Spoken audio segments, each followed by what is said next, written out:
Trevor is missing since the early hours of December 8th, 2000. Shortly after we learned of his disappearance, we discovered CCTV footage of him walking down Haddington Road at 4:14 a.m. To this day, this remains the last confirmed sighting of Trevor. The reason we are here today is to appeal to that person or persons who knows what happened next. As a family, we have never believed that people can disappear into thin air. We know someone knows something, and we ask that you come forward to put an end to this relentless nightmare.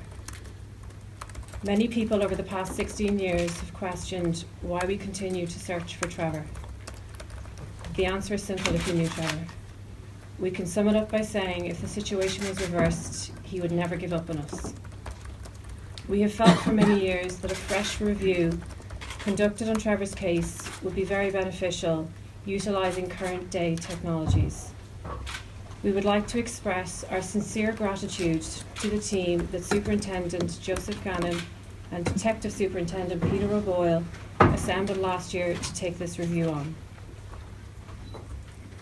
They are still working through this process, but the technology used to clean up the CCTV footage being shown today is one example of the kind of approach we were hoping for.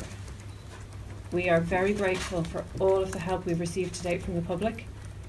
However, one glaring fact remains. We still need your help. Somebody somewhere knows something. Please help us find Trevor. Please come forward.